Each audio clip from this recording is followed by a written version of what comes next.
Sir నాది ఇక్కడ ఒక క్వశ్చన్ సార్. చెప్పమ్మా.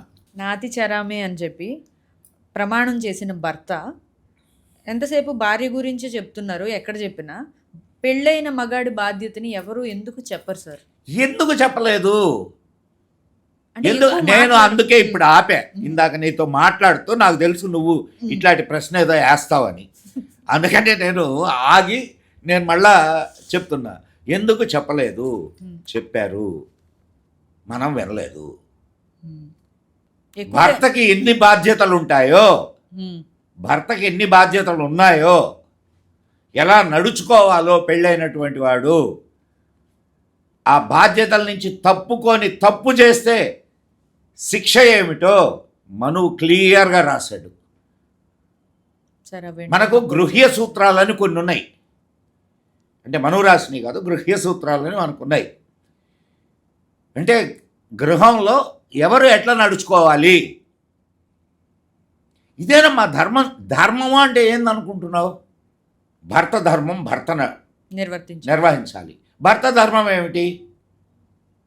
భార్యను సంరక్షించుకుంటూ ఇంటికి ఏ కష్టాలు లేకుండా జాగ్రత్త వహిస్తూ ధర్మ మార్గంలో నడుస్తూ తన కోరికల్ని తీర్చుకుంటూ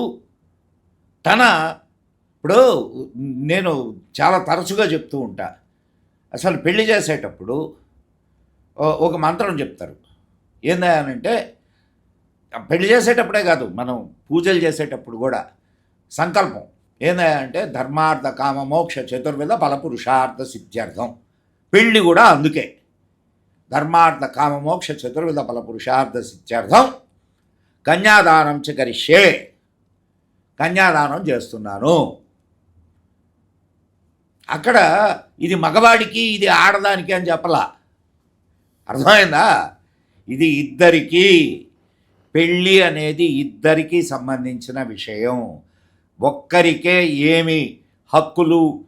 ఇప్పుడు హక్కుల్ని గురించి మాట్లాడేటప్పుడు బాధ్యతలని గురించి కూడా మాట్లాడాలా, అవునా కదా? అవును సార్. మనం ఏం చేస్తున్నాం? హక్కుల్ని గురించే మాట్లాడుతున్నాం, బాధ్యతలను వదిలేస్తున్నాం. ఏమవుతుంది దానివల్ల? ఇలాంటి ఇప్పుడు ఇట్లాంటి గొడవలన్నీ వస్తాయి. భర్త ఇప్పుడు ఒక డ్రామా జరుగుతుందమ్మా. కృష్ణుడి పాత్ర కృష్ణుడు పోషిస్తే బాగుంటుంది, దుర్యోధనుడి పాత్ర దుర్యోధనుడు పోషిస్తే బాగుంటుంది. అంతేనా కాదా? అవును సార్. దుర్యోధనుడు కృష్ణుడి పాత్ర పోషిస్తే ఎట్లా? నేను పోషిస్తాను అంటే ఇది ఇక్కడ వచ్చిన ప్రాబ్లం. ఇక్కడ తన పాత్రను తాను పోషిస్తూ వెళ్తే ఏ సమస్యలు రావు. ఎందుకు వస్తాయమ్మా? ఇప్పుడు ఆమె చిన్నప్పటి నుంచి పుట్టినటువంటి ఊరిని, తల్లిదండ్రుల్ని, అన్నదమ్ముల్ని, అక్క చెల్లెళ్ళని, బంధుమిత్రుల్ని అన్నిటినీ వదిలేసి నీ దగ్గరికి వస్తుంది. నువ్వేం చేస్తున్నావు?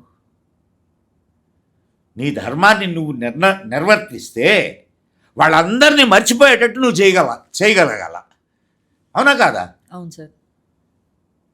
అది చేస్తున్నావా? అది చేయకపోతే పెటాకులే. అసలు విడాకులు అనేది మన భారతీయ జీవన విధానంలో లేదు.